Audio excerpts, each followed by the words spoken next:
siopaw. Siopaw na toasted siopaw yata eh. Kaya there was a time na ang communion namin ay siopaw. No? So, pwede yung gawin yun. Pwede yung gawin yun. You know, the breaking of bread is not only communion na ginagawa natin ganito. Ang breaking of bread, ibig sabihin, fellowship yun eh. Ibig sabihin po nun, malaking tinapay, hati-hati tayo, kakain tayo ng sama-sama. Okay? So, remember that. So, they break bread in every houses, dati sa mga bahay. Okay? So, ang church dati po, house church eh. No? Ang church po dati sa bahay lang. And I'll tell you, ang mga miracles ni Jesus ginagawa sa mga bahay. Nangyari sa mga bahay. So, most of them yung binugas ng bubong. Minsan, dati dalawa yung place to worship. One is yung maramihan sa temple court, yung iba sa Solomon porch, sa malaking lugar, no? Tapos house to house, laging may house to house. So meron sila laging house to house. Now, nung nagkaroon ng persecution, ano ba, mga AD, umakit si Jesus ng 33. Ang pinaka-climax ng persecution is AD 70. And so, before pa nun, mga AD 50, nagsimula na, Pentecost, yung nagsimula ang church, tapos, nagsimula na yung persecution, no? Hinabol na si Pedro, kinulong, tapos si James ay binagutan ng ulo. So, nawala yung sa temple court, nawala yung sa Solomon porch. Alam ko sa church? Sa bahay. Sa bahay lang. So if you would imagine, ako for so long time, pag binasa ko yung Ephesus, Corinthians, kala ko isang church na malaki yun. Hindi pala. House church lang. The church that meets at Lydia. Okay? So merong the house that meets at Justus, isa pong Romano. So ang dami yan. Kay Onesiferus. Okay? So, si Onesiferus pa yung sino yun? Siya po yung slave ni nakalimutan ko na pangalan niya. Onesimus.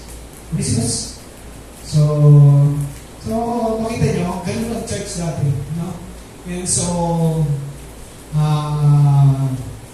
pag sinabing breaking of bread, nagpipis. May tawag sa Bible na love feast. Love feast. Sabihin nyo love feast. Yung love feast po ay kainan. No? There's always fellowship, there's always food. Kaya si Jesus, sinabihan nila, glutton at saka drunkard, lasenggo at matakaw. Alam niyo kung bakit? Every fellowship, may kainan. Kasi doon ka makakapag-fellowship, kainan, di ba? Doon tayo, pag halimbawa, sinabi ng kapitbahay mo, punta kami sa bahay kasi gumrado yung anak ko. Okay? So, ikaw, pupunta ka doon, and then doon kayo nakakapagkwento. Maganda yung fellowship habang ikakain. Okay? So, alam niyo ba sa ibang bansa is, pag kinikwento yung binitray ni Judas si Jesus, doon sa time na sila ay nagkakainan, naiiyak sila kasi sa kanila, very important yung a time to be with each other, nagpe-fellowship, nagkakainan. Tapos doon siya binitray ni Judas. Okay? So, today, we are, tayo po ay pumapasok doon sa paanyaya ni Jesus. Ang tawag po is the Lord's Supper. Okay? The Lord's Table, tayo po inaanyayahan ng Diyos. Pag inaanyayahan kayo ng mga kaibigan nyo, siyempre pupunta kayo. No? Sometimes meron kayong reason na hindi ako makapunta kasi may schedule, pero hanggat pwede, puntahan nyo. Kasi importante sa kayo, para uwiin kayo. No? Usually, they honor you. And so, every person turn dito sa Life Giver Technique, inaanyayahan tayo ni Jesus. Okay? We will commute, we gather together para alalahanin the very essence, the very important things about communion is alalahanin ng ginawa ni Jesus dun sa krus ng Kalbaryo.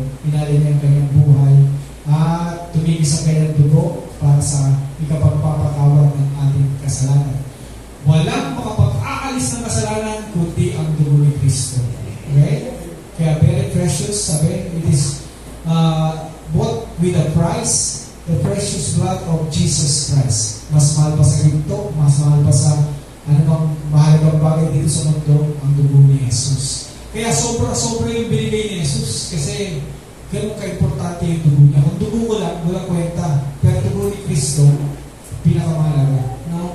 Pero inalay niya, kinaya niya ialay sa atin dahil sa sobrang pagmamahal niya sa bawat isa sa atin. Okay? Hawakan niyo po yung tinapay.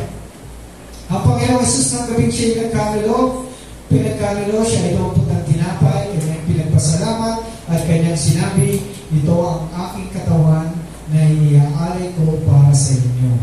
Gawin ninyo ito bilang pag-alaala sa akin. Tayo po tayo. Kainin po natin. Alalahanin po natin at pasalamatan. Salamat o Diyos. Salamat Jesus sa tinapay, sa pagkain. Salamat sa Panginoon sa iyong katawan na nabayubay sa krus ng Kalbaryo.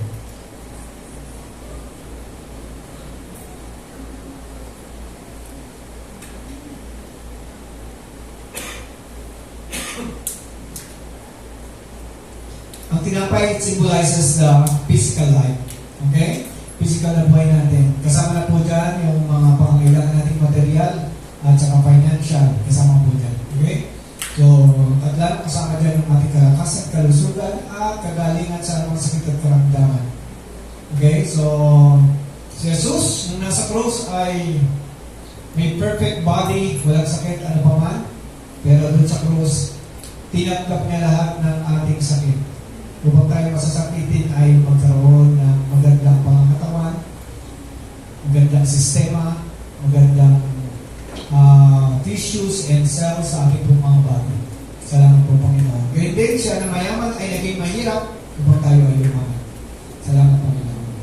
Ngayon din naman matapos magkapunan, lumapot siya ng saro at kaya sinabi ito ang saro ng bagong tipan na pinagtitibay ng aking dugo. So tuwing kayo kakain at yung sasabing ito, pinahayag niyo ang aking kamatayan at ang aking muling pagbabalik. Ngayon po natin.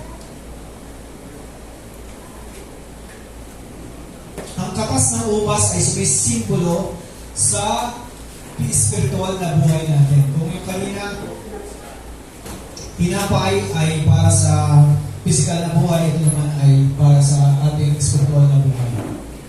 Salamat po, Panginoon, sa lahat ng aming tinanggap. Patuloy namin alalahanin ang iyong sakripisyo at magpapasalamat at magtitiwala sa iyo lamang, O Diyos. Maraming salamat sa pangalan ni Jesus. Amen and amen. Kaya po natin po. Pero tayo nakaupo. Okay?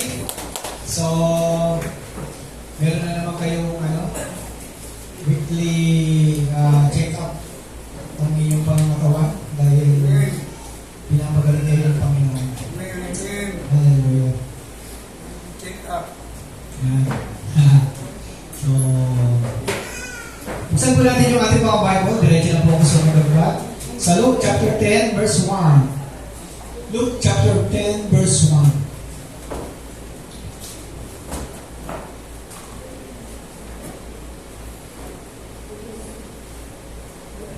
Kulay pala.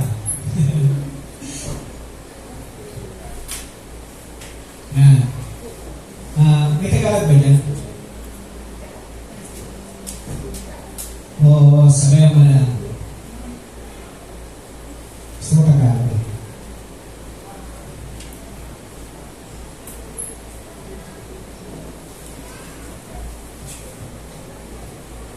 Sabi ni Debbie sa akin, hindi ka naman Father Paulo Benjones. Ang kamukha ko si Chino Gaston.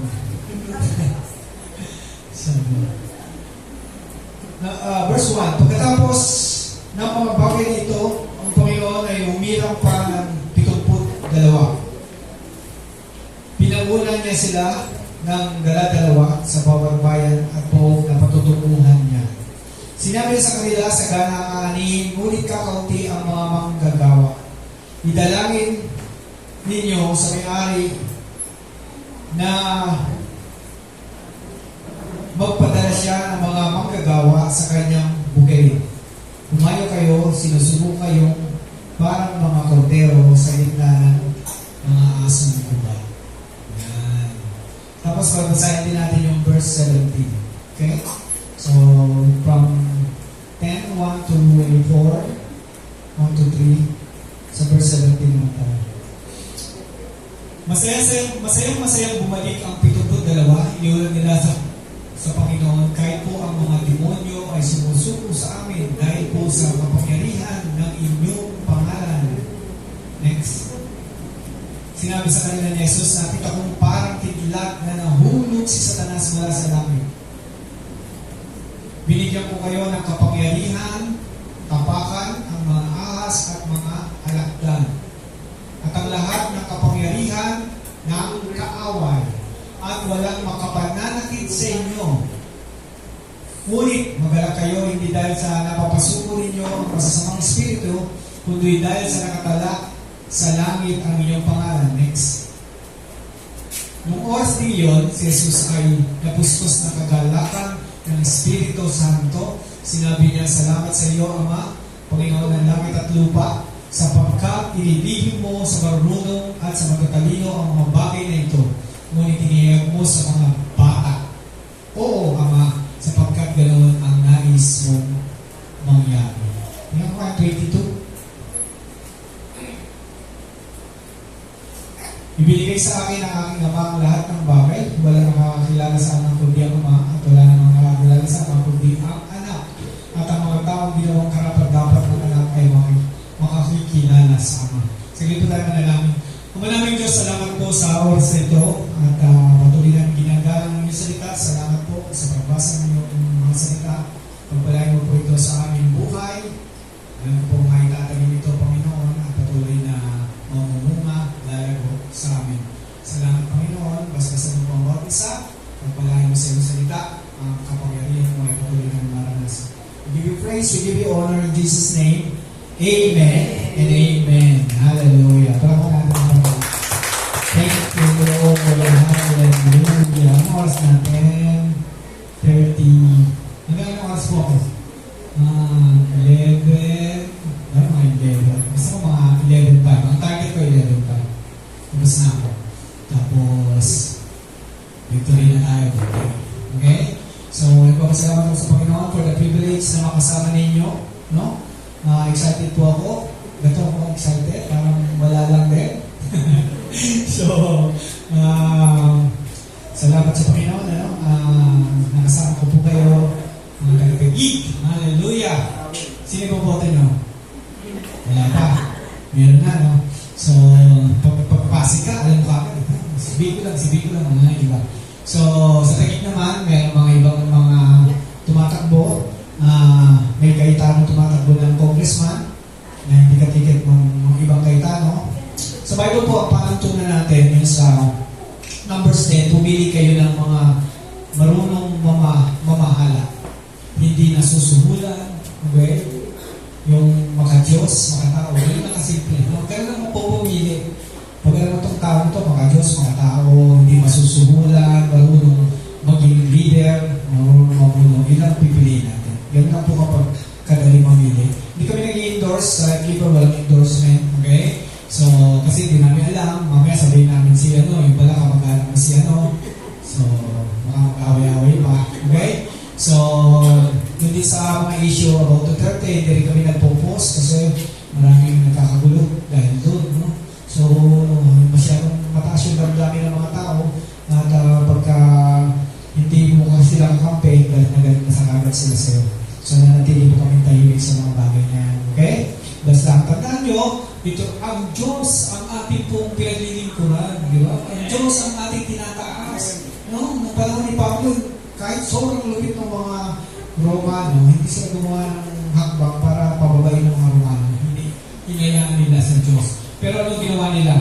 Patuloy na pinahayag ang mabuting balita. Kaya naman, pagdating dun sa Acts, ano ba yun? Sabi, they have turned the world upside down. No, ano ginagawa nila? Nagka-house to. Sabi ko sa inyo, wala yung malaking gathering nila dahil bawal na, persecuted sila sa mga bahay lang. See how powerful that is? Sa mga bahay lang sila, nag-meet, tapos doon, no? Nadi-disciple. Okay?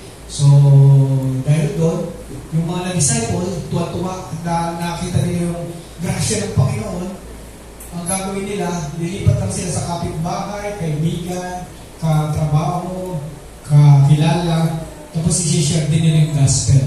No? Pagkatapos noon, yung na-share nila, sabi nila, sige, magbubukas din ako sa bahay ko, magkaroon din ng house church dito. So, ang mangyayari, may mga tatayo doon leader, tapos yung mga may-ari ng bahay, sila rin ay nagiging, tawag dito, mga elders, na sila rin nag-lead.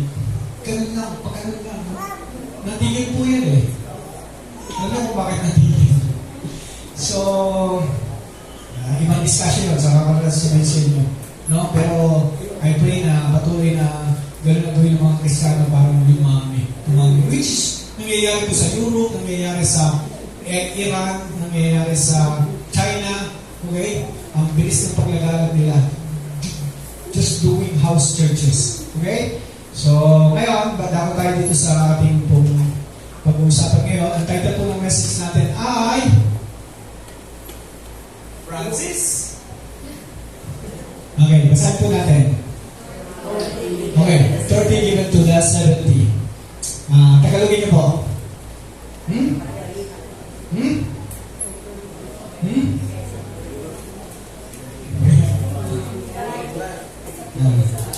You can say kapamahalaan. And you can say kapangyarihan. Okay? Authority is kapangyarihan. Na binigay sa, ano yung 70? Hindi yan yung 1970 sa, ako pinanganak ako 1972. Okay.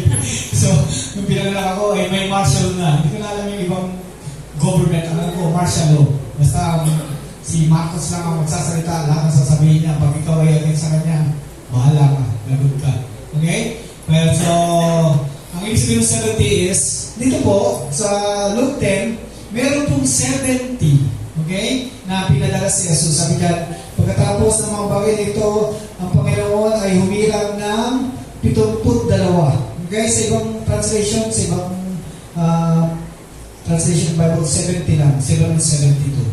Most probably tama yung 72 kasi every tribe, 2 by 2 sila, makukuha ng 6 for every tribe.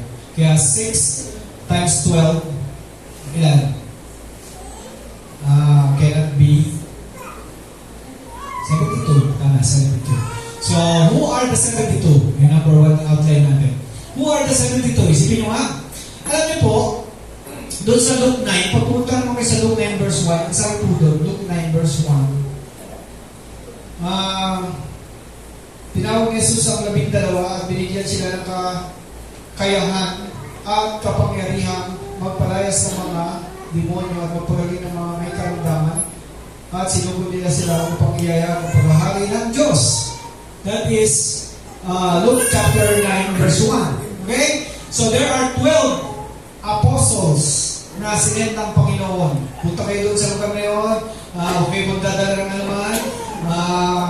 Pag may bumati sa inyo, huwag nyo nang batiin. Diretso na kayo. Ganon ka, natawag dito, sense of priority, no? Kailangan nilang gawin yung mission.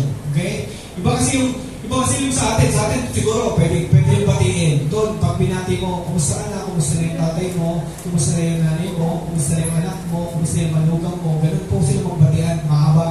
Okay? So, ngayon, pinadala ni Jesus, yung 12, tapos, magkagaling kayo na may sakit, tapos i-declare nyo, ang kaharian ng Diyos ay narito na. The kingdom of God is within you.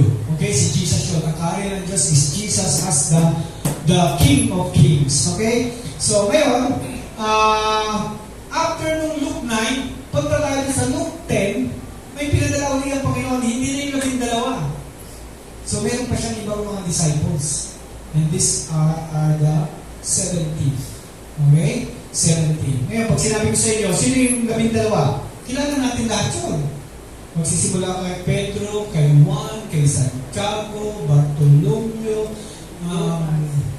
si Lucas po ay hindi kasama. Si Mark hindi kasama. Okay? Marcos hindi kasama. Okay? Mga bata pa yan sila Marcos. Teenager pa yan pa lang ngayon. No? Yung mga kasama dyan si Philip, si Nathaniel, si Thaddeus, si Judas Iscariot, sino yung, si Thomas. Si Thomas. Si Thomas. Doubting Thomas. Okay. So, pag tinanong ko kayo, sino yung kilala nito sa 70? Si Jan, kasama sa tawag yun. Okay? Sino nasa 70? Actually, wala kang masasabi dito sa Bible ang pangalan. Pero mas probably, ang mga kasama doon na bakit sa Bible ay si Matthias, which is yung pinalit nila kay Judas. Tapos kasi sabi nila, kulang na tayo ng isa. Palitan natin, nagtala sila, nagbunutan. Yung isa si Barnabas. Okay?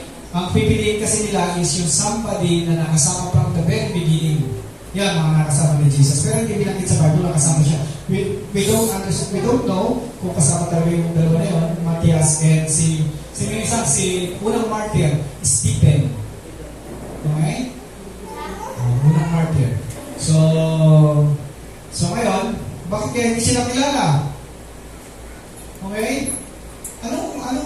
Bakit sila binigyan ng Panginoon ng mission? Since hindi naman sila mga apostles. Because gusto sabihin ng Panginoon kahit tayo. Tayo yan eh. Okay? Sabihin mo nga ako ay isa sa 70. Okay? Tayo yan. Hindi tayo malala. Hindi tayo sikat. Okay? Hindi tayo sikat dito sa mundo. No? Maaaring ka, born again mo pa lang. Maaaring 1 year ka pa lang na born again. 1 month pa lang. Pero sinabi ng Panginoon, di ka, may mission ako para sa'yo.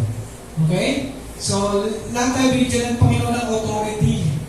Ng kapangyarihan. May kapangyarihan kayo. Some of you hindi alam, kapangyarihan ako? Yes! Okay? At pag hindi mo ginagamit yung kapangyarihan mo, I tell you, mahirap mabuhay sa mundo ito. Wala kang kapangyarihan. Wala kang power. Okay?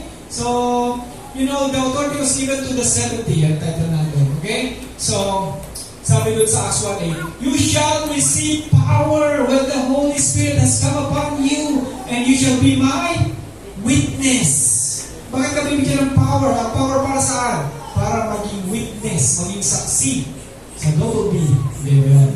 So, sabi ko tingnan mo kayo sa Mark chapter 16, verse 16. Ano na tayo? Matthew 28, verse 16. 16 ba? Matthew 28.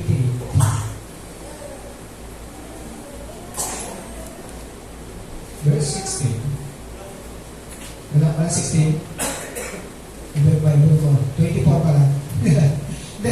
Tama. 26. Tama ba? Nangyari. Matthew, yung last verse ng Matthew ay 20 ang balik.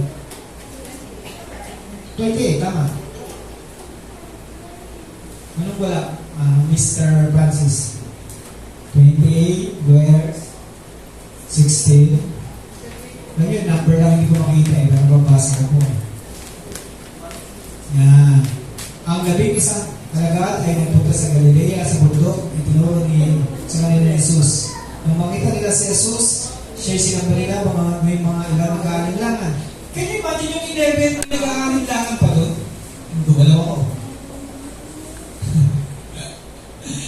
And then the 11 disciples went away into Galilee to the mountain which Jesus is appointed for them. Tapos sabi mo doon, nang makita nila yan, verse 18, lumapit si Jesus at sinabi sa kanila, binibigay ko ang lahat ng autoridad. Yun pala Tagalog ng autoridad. Ang lahat ng kapangalan, lahat ng kapangyarihan. Pwede, di ba? Ang lahat ng autoridad sa langit at sa ibabaw ng lupa ay nakanino raw? Binigay sa akin. Next. Kaya, binigay sa akin lahat ng kapangyarihan at autoridad. Kaya, ano sabi ni Jesus? Sa paghain ninyo, go at gawin ninyo ang lahat ng bansa. Bautismohan ninyo sila sa pangalan ng Ama, ng Anak, ng Espiritu Santo. Sino binigyan ng kapangyarihan? Si Jesus. Bakit sabi ni Jesus, lumakad kayo? Okay? Parang binigyan ako ng kapangyarihan, maging pulis, binigyan ako ng badge, binigyan ako ng ano. Tapos sabi ko kay Justin, sige, mamuli ka lang. Bakit kaya ganon? Tignan natin ang susunod, verse 20.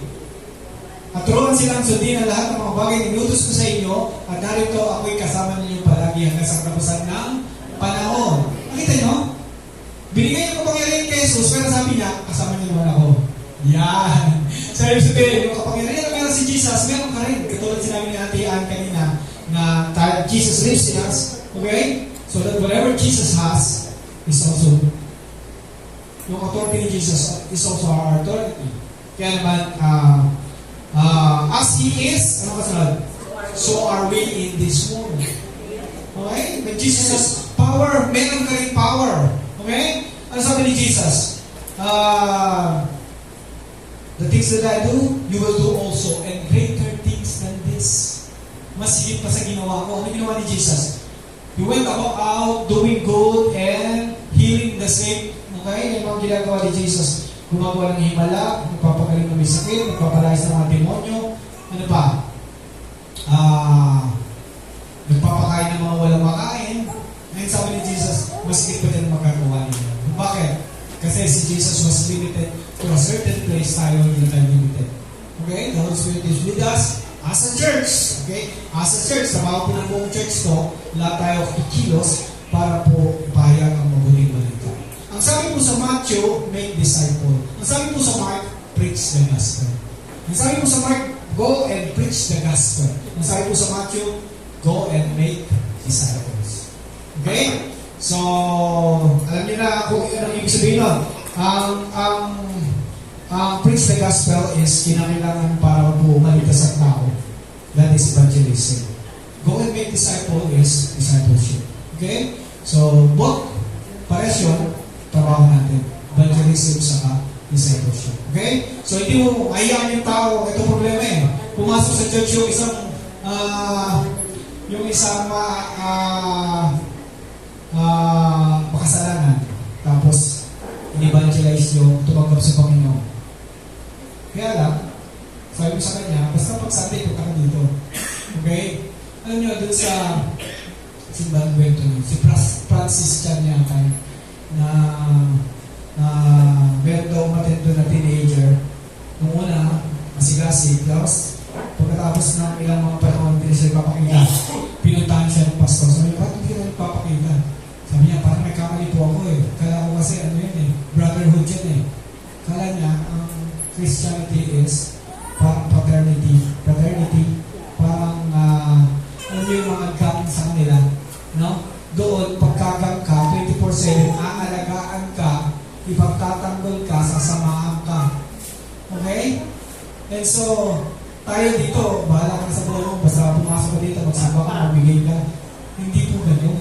No? Alam niyo po, ang isang addict na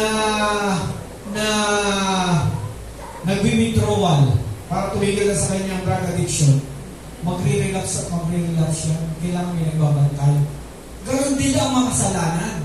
Ang mga kasalanan, babalik yan sa kasalanan niya hanggat walang lumalapit sa kanya. Kaya kung sinabi sa inyo yung brotherhood na sinasabi ng lalaki, ganon kasi yung naranasan niya. No? Mas mabuti pa, parang sa tingin niya, sabi niya, mas mabuti pa dun sa gang ko. Kasi pagka may kaaway ko, sinasamahan ako, pinagtatanggol ako. Para sa inyo, hindi. Pupunta ka lang doon sa church, tapos ang bibigay ka, tapos kakanta ka. See? The reason is, ang sabi ng Lord, go and make disciples. Okay? Gumawa kayo ng mga alagad ko. Okay? And you know, hindi po ang paggawa ng discipleship is a program ng church. Isang program ng church, no? Kaya kayo mga tatay, dinidisciple nyo yung mga anak nyo, di ba? Tinuturuan nyo sila. Pag nakagawa sila ng mali, tinuturuan nyo sa kanila. No? Hindi lang pag Sunday, o buklatin natin itong ating booklet, ito ang discipleship natin, kaya ito gagawin natin. Hindi po. Binabantay mo yung buhay nung dinidisciple mo. Pag masaya siya, masaya ka rin, nakikipag-celebrate ka. Makisaya sa nakikisaya, sa masasaya, at makidalamhati sa mga nagdadalamhati. Pag napunta siya sa ospital, ikaw ang muna pupunta. Okay? Sino sa inyo ang dumalo kay Pastor kay Austin? Wala ba? Okay na, wala po tayo na. Hindi ko kayo manood din. So, ako rin. Gusto ko dumalo ka ako. Wala akong sasakyan. Sabi ko ba? Ang init. Ang init. Pero tinanong ko muna si Pastor Jason. Pastor Jason, kumusta sa Austin? Sabi naman, Pastor, okay na naman. Natin na lang yung discharge. Okay. So, sabi ko sa akin, sabi ni Mrs. ko, bakit ka tumawag? Kasi, dadalaw sa tao kayo Austin. Well, medyo pagabihan. Sabi ko, hindi tayo mapunta. Sabi ko, okay naman. Okay naman siya. Pero gano'n na ang puso ng mga tingnan niya, pag kayo may sakit, pupunta kayo kagad ni Pastor Jason, di ba? Pag si Jason may sakit, pupunta niyo ba yan? Pag si Jason nasaksak, si Pastor Jason, ano na nangyari? Kung Pastor Jason. Okay? So, that is discipleship. Napaka-importante po ng discipleship sa church. Go and make disciple. Ano hindi nyo naintindihan sa go and make disciples? Okay, ganito. Ang go, nandito tayo sa church, lalabas tayo. Ang go, hindi kami. Punta kayo dito sa church, dito kayo namin i-disciple. Hindi po tayo lalabas. No? Kaya kung kayo po ay member ng isang house church, yan. No? Doon kayo maahasa kasi doon pwede kayo magtanong, pwede kayong mag-discuss. Dito hindi kayo pwede mag-discuss. Ako lang magsasalita dito. Antayin nyo ako matapos. Okay? So, kaya may fellowship, kailangan discipleship. Yan, ginagawa yan sa church. Okay? So, next, para hindi ko makakaya, bigyan pa ako ng 10 minutes. Tayo sa number 2. Authority starts when you obey your assignment. Okay? Kailan nagsimula sila nagkaroon ng kapangyarihan na palayasin yung mga demonyo nung sinunod nila. Sabi ni Jesus, 2 by 2 kayo, punta kayo dun sa lugar na yun, ihanda nyo yung pupuntahan ko, kausapin nyo, maghanap kayo ng tao doon, man of peace. Okay? So, dapat 2 by 2. No? Kasi, ano yan magtutulungan kayo no? Hindi ka pwedeng solo-solo ka lang. May gumagawa ng solo-solo, hindi effective. Mas maganda, may kasama ka. Okay? So, authority starts when you obey your assignment. Kung hindi nila sinunod yung assignment ni Jesus na pumunta sila 2 by 2, okay? Hindi nila makikita, kaya pala nila magpalayas na mga demonyo at magpagaling ng may sakit. Okay? Noong una, ang binigyan na ni Jesus ng authority ay yung 12.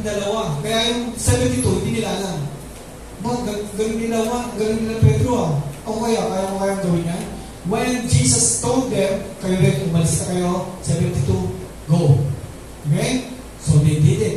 Okay? So, una magdideklara ka ng peace. Kapayapaan ay dumating sa tahanan nito. Okay? Tapos sabi, kung sino may sakit, ano man yung pangailangan nila, gawin nyo. Okay? So, pagkatapos noon ay iproklama nyo. Okay? Ang pagkahari ang kaharian ng Diyos ay naririto na. Okay? Kasama nila si Jesus. Okay? So, they did that. Pag-uwi nila, tuwa-tuwa sila. Wow, Lord, sabi. Grabe, Lord. Ngayon ko lang naranasan to. Nalala ko si Pastor Jason, okay? Na siya po ay, dati ako po yung pangalan ng kanilang samahan. Ano sila, mga evangelical, parang baptist. No? Na kinakwenta yung isang beses, tinawag siya kasi may inaanihan ng masamang espiritu. Na pinuntahan niya naman, tapos sinabihan niya yung masamang espiritu. Una, inanan pa siya eh. Binayan pa siya ng masamang espiritu. Sabi mo, bakit ikaw nagpapalayas sa akin? Mas makasalanan ka. Sabi mo naman sa pastor, nakakatakot kasi sabihan ka ng gano'n. Pero may wisdom si Lord, sabi na, talagang makasalanan ako, pero tinumusta ko ng Panginoon. Kaya meron akong kapangyarihan sa'yo. Kaya na sinabi niya. Tapos sinabi niya lang, sa pangalan ni Jesus, lumayas ka. Ganun lang po kasimple, papalalayasin ko yung masamang espiritu. No? Sabihin niya lang, sa pangalan ni Jesus, lumayas ka. May kapangyarihan ako over you. Mas makapangyarihan ang nasa sa akin kaysa nasa sa'yo. Okay? So, magbabago yung tono mo kasi you're exerting your authority. Okay? So, hindi yung sa pangalan ni Jesus, lumayas ka. May nangyari. May kwento kaming ganyan. Kasi yung pero napalayas, ha? Diba layas? Yung pastor, sigaw lang sila, in Jesus' name! In Jesus' name! Yung caretaker natin ng church, medyo gano'n. Alam mo. Okay? So, Sabi niya sa pangalan ni Jesus, lumayas ka! Lumayas naman, no? So, patulad ni Pastor Jason K, nagulat siya. Sabi niya, nagulat ako, lumayas ka. so, you just do your assignment, no? Ako, ilang beses din akong nakaranas na pinatawag pa ako sa Rizal, punta pa ako ng Rizal, no? Tapos pagdating doon, nalaman ko hindi pala inaalira ng demonyo. First love never dies. Yung pala, broken hearted lang yung lalaki, hindi kumain, hindi natulog. Pag mga 3 days ka hindi kumakain, hindi ka natutulog, parang sinasaliban ka, di ba? Okay. So pag broken hearted kayo, kumain pa rin kayo, matulog pa rin kayo, at maligo kayo. Yan ang solution sa depression, eh. No? Alam niyo ba, even in the Bible, okay? Saan pa sa Bible? Parang si David, doon naman pa yung anak niya, kay Bathsheba, no? Magkano siya, eh. Nagdadalamhati siya, eh. Alam niyo, nung sinabi na, patay na yung anak niyo, no? Bumangon si David. Alam niyo yung ginawa niya? Naligo, nagbihis, pumunta sa templo. Okay? Kaya, sometimes you have to understand, depression po ay, before it is a, sinasabi nila, mga chemical imbalance, mga scientific, ganito. Before those things, yan po ay, na may kagagawa ng kaaway dyan. Okay? It starts in the mind. Okay? You have to understand, ang authority mo, mas makapangyarihan ka dun sa mga kaaway. Okay? Papasok na ako ngayon sa authority, ha? Tingnan nyo, ha? So, ano sabi ni Jesus? I am sending you as lambs towards wolves. Pinapadala kayo para mga, ano yung lamb? Tama yung tupa, pero mas ngayon tama pa. Anong lamb? Tupa na ba yung lamb? Ang sheep, lamb din yun, eh. Oh. Ang sheep, tupa. Ang lamb, lamb chop. Ang lamb ay batang tupa. Cordero. Cordero, kaya si Jesus, Cordero ng Diyos, regalo sa mga kasalanan sa sanlibutan. Okay?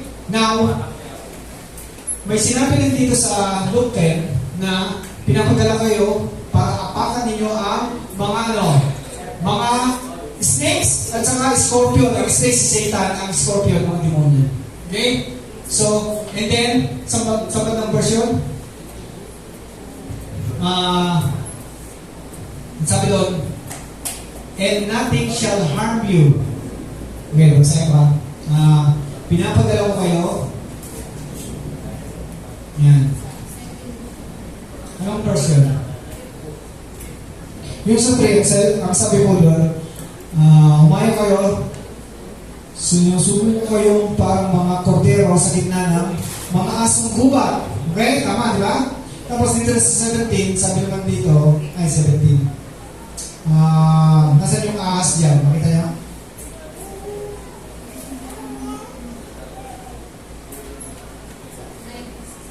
Ayan, 19.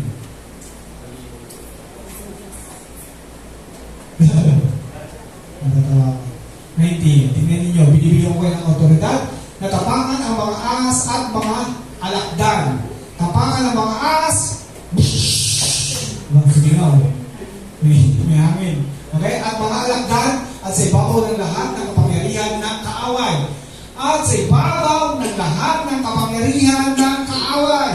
Okay? May kapangyarihan ng kaaway. Si Satanas, ahas, alakdan, yung mga demonyo. Okay? Pero meron kayong kapangyarihan.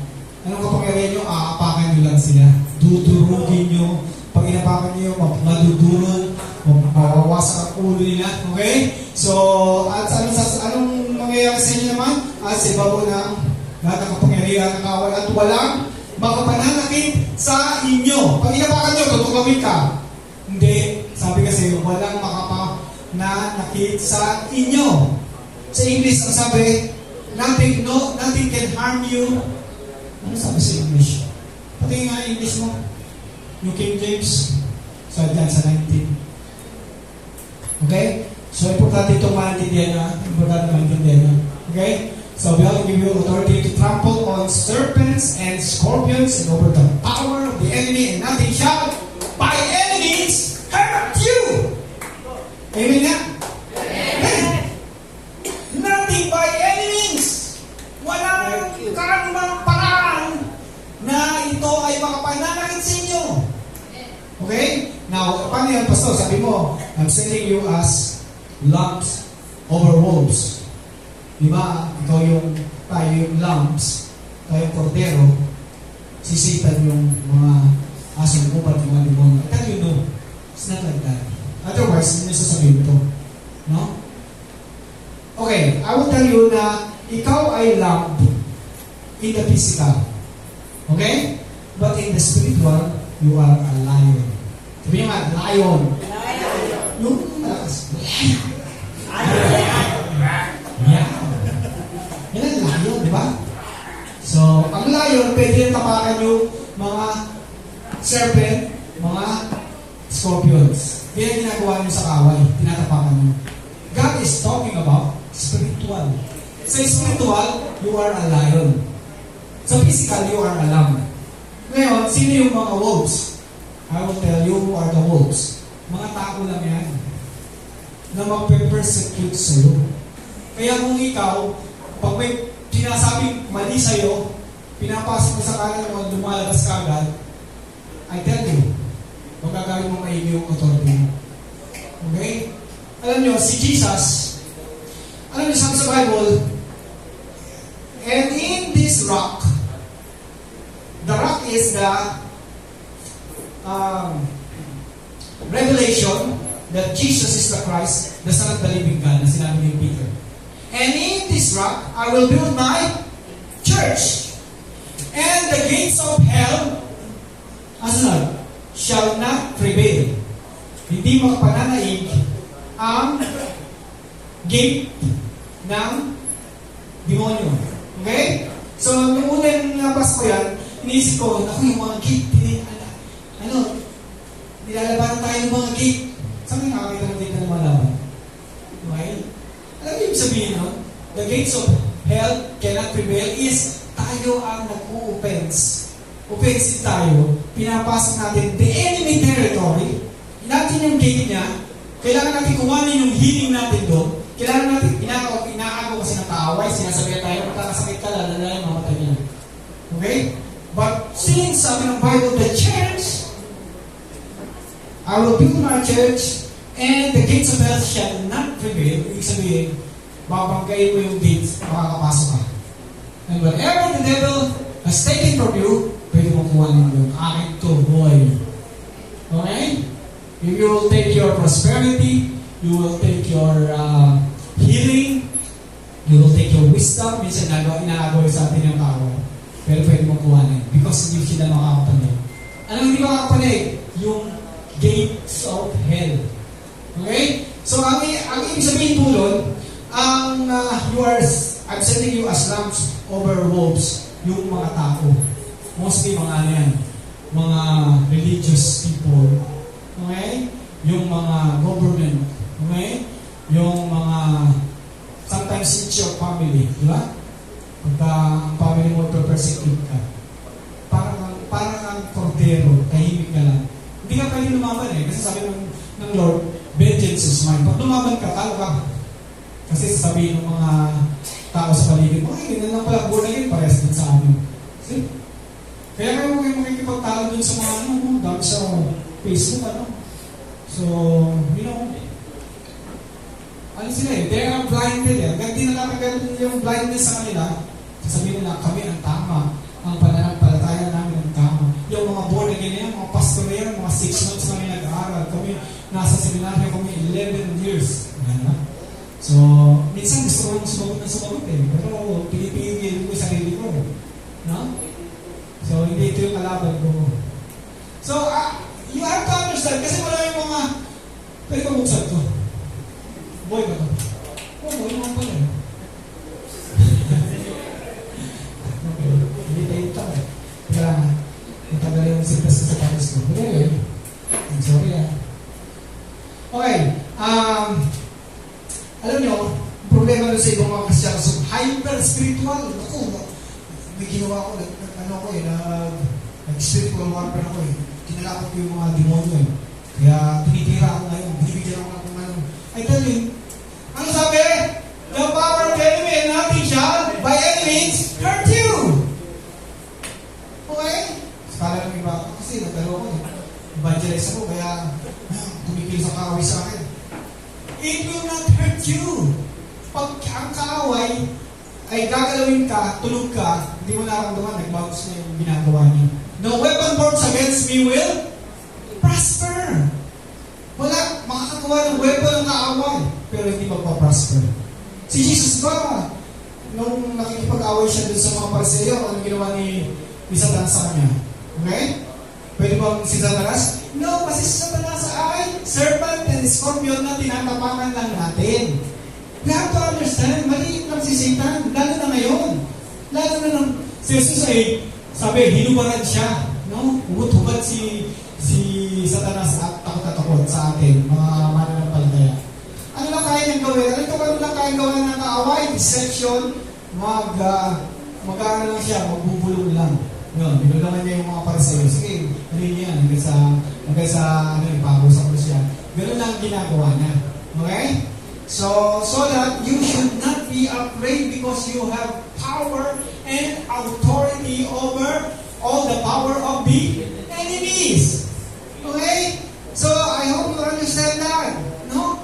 Kasi ano yun eh, religious tradition yun eh. Sabi, naku, titirahin ka ng kaaway, may ginagawa ka kayo sa church. Naku, tumatayo ka na dito. Naku, makita mo, lagot ka sa kaaway. Eh, tell you no. Ang wolves ay yung persecution ng mga tao. Sometimes mga Christian, no? Nararamdaman niya, di ba? Minsan kahit mga Christian, sasabihan ka ng ganito, mali yan, mali yung ginagawa mo, ganito ka. Okay? So, kung ikaw ay hindi pa nanaig sa mga salita lamang, salita lang yun eh, no? And they are not truth, but they are deception of the enemies, wala natili ka lang tayo. Okay? Kakayanin mo lahat yan. Sabi mo, sige, bato nyo na lahat. Sabi mo, bato mo na lahat. Wala sa akin yan. Sige. Okay? Ganito yung authority natin. So that you will understand, mas makapangyarihan ka. Okay? Praise God. Next. Alam mo, tawag ni Jesus doon sa 70, they are lambs. Neto isa. Salamat Panginoon, pinakita ko to sa mga bata, babes. Okay? Lamb sa mga babes, kordero at mga bata. Yan yung 70, yan tayo. No? We're not so high, pero, sabi ni Jesus, all authority has been given to me, therefore go. Okay? So, walking in authority attracts attack. Attack from the enemies. Tapos na tayo yan. Ngayon sila sabi ko sa inyo. Ang attack ng kaaway ay yung mga persecution. Okay? Lahat ang sasabihin sa inyo.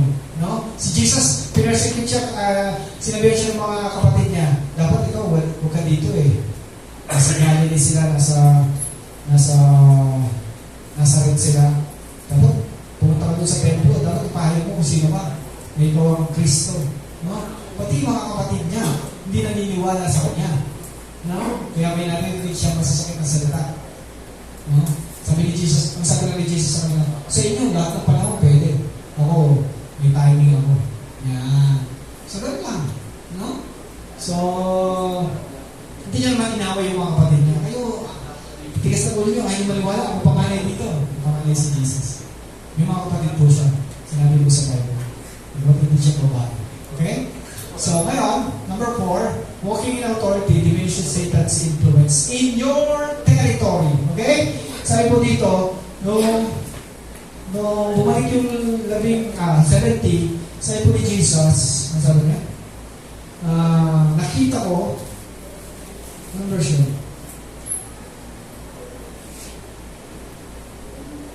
Nakita ko si Satanas na nahulog mula sa langit. Kaya nga, 18? Sige, 18. Basahin natin, 18.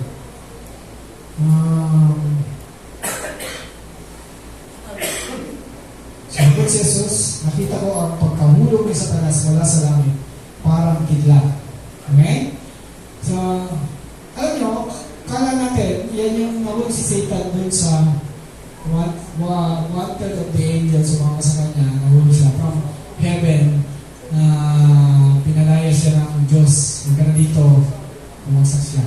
Actually, ang langit po dyan is the second heaven, hindi yung langit na tirahan ng Diyos. So, the thing is, kapag ginagamit mo yung authority mo, yan, nauhuhulog si Satanas. Yan ang sabi, apakan mo si Satanas eh. Kasi nauhuhulog siya pag ginagamit yung authority mo. Wala kang pera, tapos sabi mo, sa pangalan ni Jesus, magkakapera ako. May darating. Boom! Sabi ni Satan, boom! Nag-link naman siya.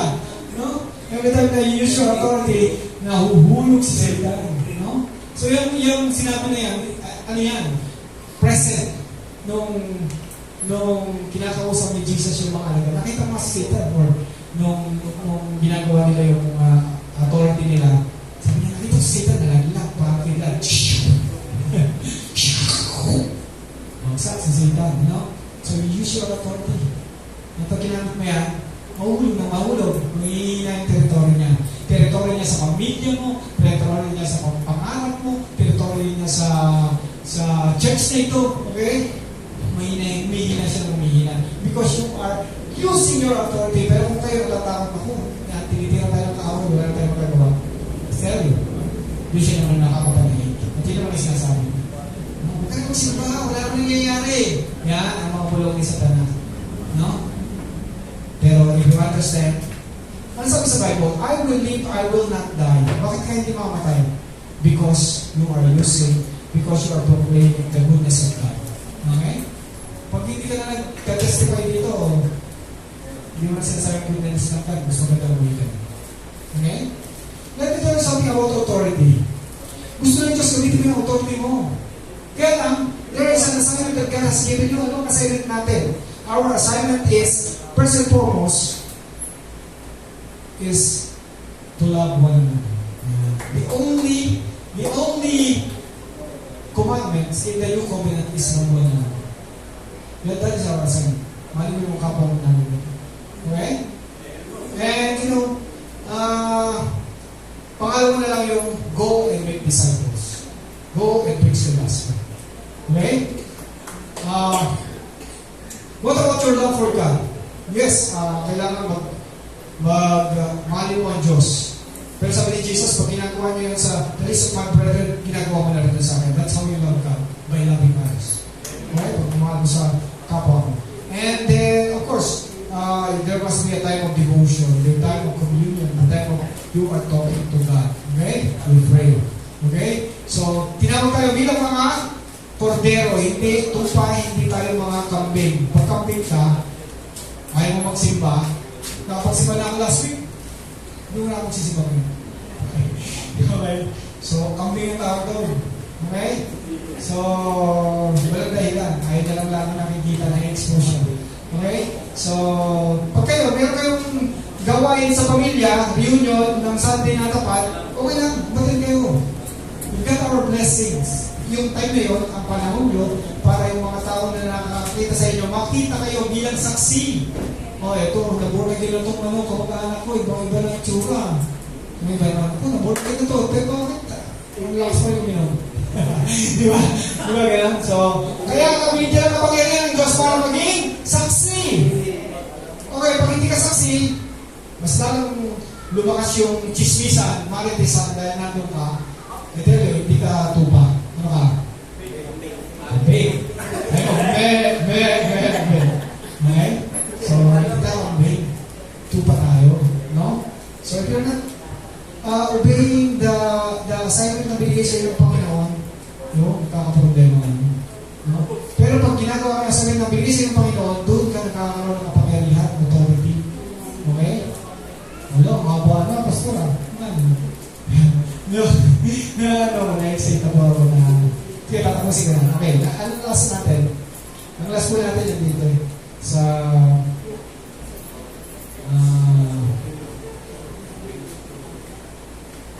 verse 23. Sabi, ng oras din yun, si Jesus ay nabusbos ng kala ng Espiritu Santo. Pinasa sa lamat ng tama. Okay? Walking in authority brings joy to God. Okay? Ito yun. Nag-smell si Jesus. Si Jesus mo masayahin. God has given his fellow men. Higit pa kay Juan, kay Pedro, sa mga kasama niya, mas masayahin si Jesus. Okay? At dito sa panahon na ito, nung dumating yung 70, tuwa-tuwa rin si Jesus. Ecstatic. Ang tawag? Ecstasy. Ecstatic. No? Parang, wow! Nandito kayo! Wow! Tatalaman, napalayas yung mga demonyo. Nakita ko na si Satanas. Nakuha doon! Parang ka! Okay? So, ang sesa ni Jesus. Kung yung mga lambs at mga babes ay ginagamit yung authority nila, I tell you, magiging masaya si Jesus. Huwag yung sabihin na, ngayon pa ako, ipapabal teacher, hindi ako tulad nila, Pastor Joyce, hindi ako tulad nila, Kuya Justin, hindi ako Kuya Francis. No! Kahit babes, kahit lamb, okay? Wala naman tayo level na gano'n eh. Wala naman level na gano'n. No? Alam niyo ba sabi sa Bible, si John the Baptist is the greatest of all the prophets. Kasi siya yung nag-prepare ng way sa pagpasok ni Jesus. Kung sabi ni Jesus, pero the least of you are greater than he. Mas higit pa kayo kaysa kayo. John the Baptist. Because why? John the Baptist is the last prophet of the old covenant. Okay?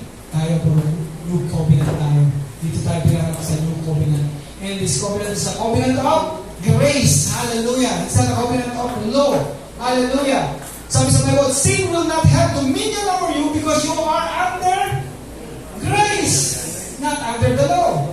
If you are under grace, mas hindi makapala na ikakasalanan. Kaya kapangyarihan ng grasya ng Panginoon. Kailangan na maunawaan ng tao. Okay? So, now, when you walk in authority, it will bring joy to God. And it will bring joy to you. Magiging mas masaya ka pag ginagamit mo yung authority mo. Okay? Kasi pag ginagamit mo yung authority mo, there's no time for loneliness, depression, stress. Diba? Hindi ka na-stress. Okay? Kasi you are using your authority. Kung may nangyayari, kailangan nyo maintindihan to. Minsan pag may sakit, no? Dahil sinasabi ng iba, no? Pag-pray sila sa may sakit, they will say, I plead the blood. Lord, cover us with the blood. I lay my hands in the mighty name of Jesus. In Jesus' name. Okay? So, nalala ko dati yung may pag-pray sa Facebook Messenger. Tapos sabi na sabi nila. Nung ako na, sabi ko, healed in Jesus' name. Boom! Pagka gumagamit ka ng maraming salita, ibig sabihin, wala kang faith. Pag Jesus name, kaya in Jesus name ka na, sa faith. Ganun yung kinikwento ko sa inyo ng pastor na hindi mapalayas yung demonyo.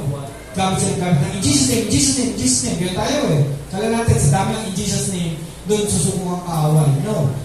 One time lang. Parang one punch. Okay? Gamitin mo ng pangdiinan, sabi mo, sakit, mawasak ka, wala sa pinakaugat, sa pangalan ni Jesus. Boom! Ganun lang po. No? Umalis na kayo. Ang kailangan ko, sabi ngayon, yung may sakit, minsan hindi niya maintindihan, hindi siya maniniwala. Pero kahit sa pananampalataya mo, pwede gumaling yung may sakit. Now, minsan sinasabi natin, mararamdaman mo na yung kagalingan ng Diyos wala sa iyong ulo, ngayon sa iyong paa. Ni-imagine niya ngayon. Binibigyan mo siya ng imagination na kumikilos ng Panginoon. Pero ang pinakamahalaga mong sasabihin is, gumaling ka sa pangalan ni Jesus. Nabanggit ni Ate Ann kanina, si Jesus kung magpagaling ng may sakit, yung bilot, nakakita, no? Ano sabi niya sa bulag? Sabi niya sa bulag,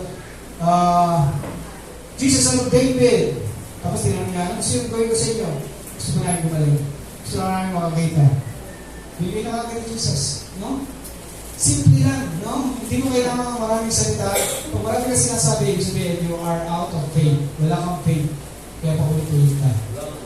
Diba? Sabi sa Bible, huwag kayong gumaya doon sa mga kung manalangin paulit-ulit, kala nila pakinggan dahil sila ng Diyos, dahil sa dami ng kanilang mga sinasabi.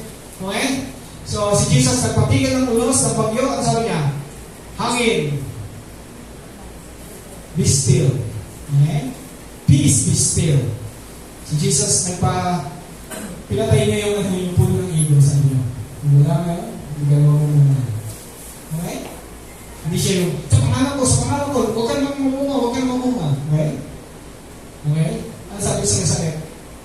Rita Kumi. Parang bata babae. Tumayo na. Ano sabi niya sa patay na si Lazarus? Ilang words yun? 3 words sa English, ha? Lazarus, come forth! You have to understand, yung knowing Jesus' name is not, hindi yan magic word na sinasabi mo. In Jesus' name. No? Kundi sometimes, hindi ko na kailangan sabihin yung Jesus' name. Basta, nananampalataya ka na sa Jesus. Pag sinabi mo sa isang tao, gumaling ka, okay, lumakat ka na, okay, you can say that with the authority and knowing that Jesus. Si Jesus ganito mag-pray. Bubuhay niya si Lazarus. Una, nag-pray siya para na sa mga tao marinig nila. Okay? Para marinig yung mga tao. Sabi niya, Panginoon, salamat sa pagkat, ako, salamat sa pagkat naririnig mo na ako, lagi mo naman ako naririnig. Pero para din sa mga tao na nasa paligid ko, na maintindihan nila ang kapangyarihan na binibigay mo sa akin. Tapos sa akin sinabi, yung pagpapagaling kay Lazarus. Ano sabi niya? Lazarus, come forth. Okay? And then bumangon si Lazarus. If you know your authority, kahit simple lang sabihin mo, kahit hindi mo gamitan ng maraming salita, ang kailangan mo lang, you know your authority. And your authority starts when you do your assignment. Okay? You do your assignment. And God wants us to do our assignments. Make disciples. Okay? Go and make disciples. Ang sabi ni Jesus, go and make disciples. Ano tanong niya sa'yo ni Jesus? Did you make disciples? Gumawa ka ba na talaga? Of course, some of you would say, yes, Pastor, yung aking anak, dinidisciple. That's right. Yung aking mga manugang, dinidisciple. That's right. Okay? And then, kung meron pang pwede, gawa kayo ng gawa ng disciples. I will tell you this, hindi kayo nandito sa mundo ito para magpayaman, para durami yung mga ari-ariya nyo, para palakihin nyo lang yung mga anak nyo. The reason why you are here kasi gusto ng Panginoon, magsama pa kayo ng kaluluwa sa langit. Because lahat ng kayamanan nyo hindi madadala sa langit, lahat ng achievements nyo hindi madadala sa langit, pero yung isang kaluluwa na dinisciple mo, pupunta yan sa langit, mapapasalamat sa langit. Okay? Yun ang mas importante. And you think, ay, alam mo naman Diyos na hindi ako pwede magsimba at hindi ako pwede sumama dyan sa mga Bible study yan dahil marami akong gagawin, marami akong trabaho, kailangan ko na. I tell you, mawala ka ng priority. Seek ye first the kingdom of God and His righteousness. Okay? I'm not saying na punta mo lahat ng program dito sa church. Merong assignment na binigay lang sa iyo ng Panginoon. Huwag ka lang mag-focus. Whatever that assignment is. You know, all of us has been given the gifts. You shall receive power and gifts, spiritual gifts, at meron din tinatawag na motivational gifts. Yung motivational gifts is sometimes you are called to be a leader. Kung una, sometimes you are called to be exhorter. Gawin mo yan, that's your assignment. Pag exhort ka, nakikita mo naman yung mga tao ko, lumalakas sila pag ako na nagsalita. Patuloy mo yan, pagpatuloy mo yan, no? If your gift is prophecy, kung nakakarinig ka ng sinasabi ng Panginoon, sabihin mo yan sa kanila. Okay? If your gift is service, gusto mo lagi maayos, gusto mo tama yung mga ginagawa ng mga tao, gamitin mo yan, that is your assignment. Okay? And you know, hindi mas mataas ang pastor kaysa sa mga members. Pare-parehas po tayo. At the end, ang sasabihin ni Lord, well done, my good and faithful servant. Pare-parehas na tayo doon. Sa finish line, pare-parehas na tayo. Ikaw, pastor ka, dito ba? Iba pila nyo. Dito may ganun. Dito ka kayo yung mga pastor. I-honor natin, which is true naman sa Bible. I-honor natin yung mga... You know what? Yung sinasabi kong house church, hindi lahat ng house church may pastor. Ang tawag nila doon sa mga nangunguna is bishop tsaka elders. Okay? Yung pastor sa akin, hindi nga obvious ang pastor. Ang pastor is function mo. Pag ikaw gusto mo mag-alaga, that is your gift. It flows from the desire that gusto mong alagaan yung mga tupa, then therefore you are a pastor. But it's not, kaya ako hindi ko naman sinasabi, Pastor Alex po ako. Alex. Si Paul sabi nga ganito, Paul, an apostle of God. Mauna muna yung Paul, Hindi sinabi, ako ang apostol, Pablo. Okay? Diba? Pa-apostol sila. Tingin nila, mas mataas sila sa mga pastor. But you know, it's about the function and it's about the gift that God has given you. Okay? So, tapusin ko na. So, everyone was, ay binigyan ng authority ng Panginoon, gamitin niyo ang authority niyo. Everyone was has been given a gift from God na makakatulong sa church, gamitin niyo po yun. Whatever God has given you. Okay? Huwag niyo sabihin na, hindi naman ako ganito, hindi pa ako sanay. Ang tawag ni Jesus sa 17 is babes and lambs. Okay? And God is sending you, there will be attacks, there will be persecution, pero stay strong. Greater is He that is in you. Makapangyarihan ka. Okay? You can tell the mountains, ano sabi sa mountains? Na mayagis kayo sa dagat. And if you do not doubt, if you not doubt, okay, it will happen to you. Bakit nagdadoubt ang tao? Faith cometh by hearing and hearing the word of God. Doubt cometh by hearing and hearing the Bible sentences. Okay? Para maalis ka rin sa pagdadoubt mo, balikan mo yung word ng Panginoon. Ganyan po yung nangyari kay John the Baptist. There was a time na si John the Baptist pinagpadala ng tao. Sabi ko nga, kung siya na yung inaantay natin, hindi pa siya. Nagdadoubt na ngayon si John the Baptist. No? So, ano sabi ni Jesus sa mga tauhan niya pupunta kay Jesus? Sabi ni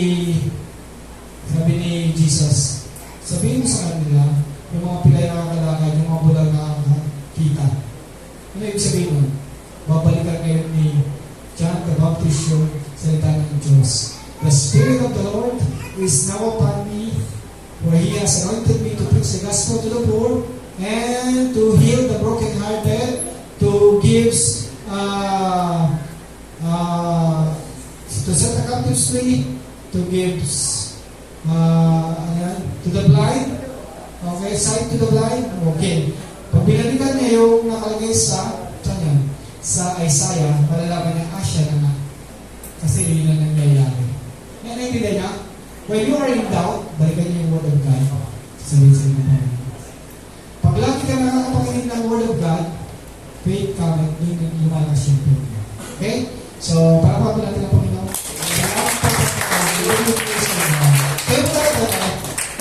Now, pray for you. Hallelujah. Salamat po, aming Ama, sa kapangyarihan, kapamalaan, autoridad na binigay mo sa amin. Lord, we pray na hindi kami matakot. Alam namin na wala magagawa ang kaaway sa amin. The enemy cannot hurt us. The enemies hurt us. Salamat po, Panginoon. Salamat, Panginoon. Mahal mo kami. At salamat, Panginoon. We can always come to you at with communion o organize ng fellowship with you. Anytime, anywhere, we have access to the Father by the Holy Spirit. Salamat po, Diyos. Hallelujah. And I pray na ang aking mga kapatid ay patuloy mong pagpalain, Lord God. Wisdom. Hallelujah. Kung paano sila mabubuhay sa panahon ito, Panginoon. Punong-puno ng pagsubok, punong-puno ng problema ang aming pagpaligid, pero nagtitiwala kami sa iyo, Diyos. Gamitin mo kami. Use us to make disciples. Hallelujah. Gamitin mo kami na mag-disciple, Panginoon. Hallelujah. Gamitin mo kami, bring people to us, Lord God. Gamitin mo ang church na ito, Lord God. Gamitin mo si Pastor Jason de la Cruz, ang kanyang may bahay, ang kanyang buong pamilya, Lord Diyos. Gamitin mo ang lahat ng Tagalog Giver Church na rin, Lord God. Hallelujah. Pagpalain mo sila maging powerful ang church na ito because they will use their authority. Hallelujah. And they will trample on snakes and scorpions and all the powers of the enemy, and nothing by any means shall hurt them. Salamat po, Diyos. Hallelujah. We thank you, Father God, for your goodness. Salamat, Panginoon. We thank you, Father God, for your love. Hallelujah. Salamat sa iyong grasya sa amin, Panginoon. Hindi man kami karamin dapat, nagkakamali at nagkakasala, subalit ang pag-ibig mo ang biyaya mo nasa sa amin. Salamat po, Diyos. Oh, we give you praise, we give you honor, we give you all the praises. Hallelujah. And patuloy mo pong pagpalain ang bawat isa with your wisdom in making decisions, Lord God. Hallelujah. Sa aming mga desisyon na gagawin, Panginoon, manahing Panginoon, karunungan mo, O Diyos, patuloy kami tumawag sa iyo. Patuloy namin hilingin sa iyo, Panginoon, ang tamang desisyon. And we know, Father God, you will guide our paths. You will guide us, Lord God. Hallelujah. And the peace of God will be upon us.